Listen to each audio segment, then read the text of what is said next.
Conflict is an unavoidable reality of human existence. It permeates our lives, touching even our closest relationships. From minor disagreements to major disputes, conflict arises from the complexities of our interactions with others. Whether it's a difference of opinion, a clash of personalities, or a competition for resources, conflict is woven into the fabric of our social experience.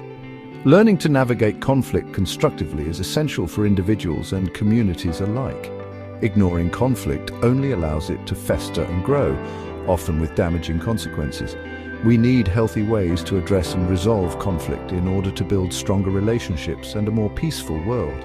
Fortunately, there is ancient wisdom that speaks directly to this human need. The teachings of Jesus, particularly his renowned Sermon on the Mount, offer a radical and transformative approach to peacemaking. To fully appreciate the revolutionary nature of Jesus' teachings on peace, we must first understand the historical context in which he lived. Jesus walked the earth during a time of intense political and social unrest in Roman-occupied Palestine. The Jewish people yearned for liberation from oppressive rule, and tensions ran high. In this climate of conflict, violence was often seen as a justifiable response to injustice. Into this tumultuous world, Jesus offered a radically different way. He challenged the prevailing attitudes towards conflict and presented a path of peace that defied conventional wisdom. His teachings weren't merely theoretical ideals, they were practical guidelines for living in a world rife with division and hostility. The Sermon on the Mount, in particular, stands as a timeless testament to the power of peacemaking in the face of adversity. One of the fundamental principles Jesus emphasized was the importance of honesty and integrity. He challenged the prevailing practice of making elaborate oaths to guarantee one's word. Instead, Jesus advocated for a simple yes or no. He believed that true peacemaking begins with a commitment to truthfulness in all our interactions. When we are honest with ourselves and others, we lay the groundwork for genuine communication and understanding. This commitment to honesty requires us to examine our own motives and to speak truthfully, even when it is difficult. It means letting go of manipulative tactics and hidden agendas, choosing instead to approach conflict with transparency and sincerity. By embracing honesty as a core value, we create space for trust and reconciliation to flourish. Jesus directly addressed the deeply ingrained human instinct for retaliation. He challenged the prevailing interpretation of the eye for an eye principle, which was often used to justify revenge. While this principle was originally intended to limit retribution and prevent excessive punishment, Jesus took it a step further. He advocated for a complete rejection of retaliation, urging his followers to break the cycle of violence by responding to aggression with love and forgiveness. This radical notion of non-retaliation requires immense strength of character. It demands that we resist the urge to inflict pain on those who have hurt us. Instead, Jesus calls us to absorb the offense, to refuse to participate in the destructive dance of revenge. By choosing peace over retaliation, we open the door to healing and reconciliation, both for ourselves and for those who have wronged us. Turning the other cheek. A subversive act of defiance. Perhaps one of the most misunderstood teachings of Jesus is the concept of turning the other cheek. This teaching has puzzled many and led to various interpretations over the centuries. This phrase is often interpreted as a call for passive submission to violence.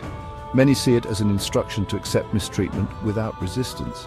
However, a closer look at the historical context reveals a much more subversive message. The cultural and social norms of the time provide a different perspective. In those times, striking someone on the cheek with the back of the hand was an insult, an assertion of dominance. It was a way to demean and control. By offering the other cheek, the one being humiliated was elevating themselves, forcing the aggressor to acknowledge their actions and challenging the power dynamic at play. This act was a powerful statement of equality and self-respect. Turning the other cheek is not about condoning violence, it's about confronting injustice with unexpected courage and challenging systems of oppression. It's a strategic move to expose the aggressor's behavior. It's a way to disarm the aggressor by refusing to play by their rules. This non-violent approach can be more powerful than retaliation. This act of defiance requires remarkable strength and a deep commitment to breaking the cycle of violence through non-violent resistance. It's a testament to the power of inner strength and moral courage.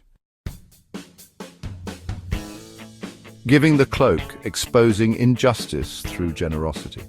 Jesus went beyond simply advocating for non-retaliation. He encouraged his followers to respond to injustice with extraordinary generosity. He illustrated this principle with the example of giving one's cloak to someone who has taken their tunic. In those times, demanding a person's cloak was considered excessive and unjust, as it left them exposed to the elements. By giving more than what was demanded, Jesus demonstrated a radical commitment to interrupting injustice and exposing the heart of the matter. This act of extravagant generosity served as a powerful indictment of the greed and exploitation that often fueled conflict. It was a way of saying, "Your demands are unjust, and I will not participate in your system of oppression." The Extra Mile Reclaiming Agency through unconventional actions. In the same spirit of radical generosity, Jesus urged his followers to go the extra mile when compelled to do something against their will. This teaching was not just about compliance, but about transforming the nature of the act itself. At the time, Roman soldiers could legally force Jewish citizens to carry their gear for 1 mile. This was a common practice that symbolized the oppressive power dynamics of the era. By offering to carry the load for an additional mile, the one being compelled was reclaiming their agency and subverting the power dynamic. This act of voluntary service turned an obligation into a choice.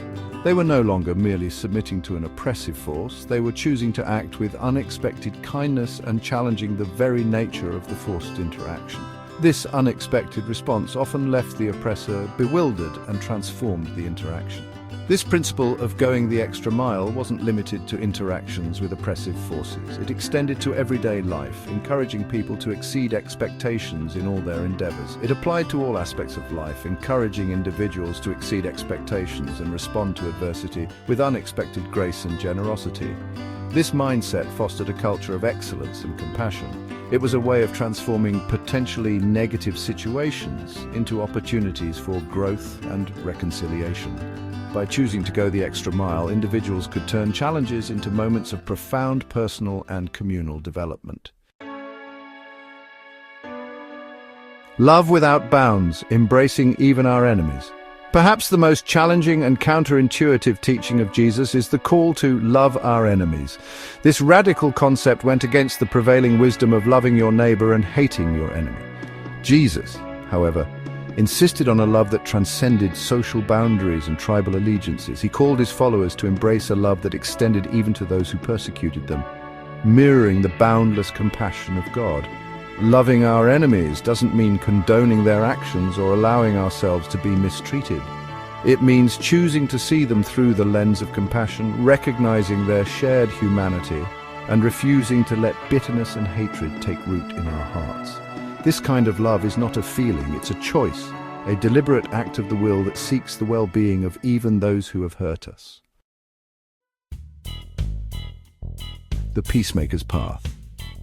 The teachings of Jesus offer a radical and transformative path to peacemaking. They invite us to look beyond our immediate circumstances and consider the broader impact of our actions. They challenge us to examine our own hearts, to seek inner peace as a foundation for outward actions, to confront injustice with courage and compassion, standing up for what is right even when it is not popular, and to choose love over hate even when it is difficult. This choice often requires us to let go of our own prejudices and fears. Living out these teachings is not for the faint of heart. It requires humility, perseverance, and a deep sense of purpose, and a willingness to swim against the tide of conventional wisdom. It means being a voice of reason in a world often driven by conflict, yet it is precisely in these countercultural acts of love and forgiveness that we discover the true meaning of peacemaking. These acts create ripples that can transform communities. As we strive to embody these principles in our own lives, we inspire others to do the same. We become instruments of peace in a world desperate for healing and reconciliation. Our actions, no matter how small, contribute to a larger movement. We discover that true peace is not the absence of conflict, but the presence of justice, compassion, and understanding, and a love that knows no bounds. This love transcends barriers and unites us in our shared humanity. Let us be peacemakers, not out of a sense of obligation, but out of a genuine desire to make the world a better place. But out of a deep conviction that the path of peace is the path to true and lasting fulfillment. It is a journey worth taking for ourselves and for future generations. Randy Davis here, and we thank you for visiting God's Faithful Truths Ministry channel. We pray that you received a blessing after watching our content. If the messages have inspired, uplifted, encouraged, or blessed you in any way, we ask that you hit the like and subscribe button and share this content with everyone you know. Together we can spread this ministry throughout all the world. May God bless you, and may heaven smile upon you.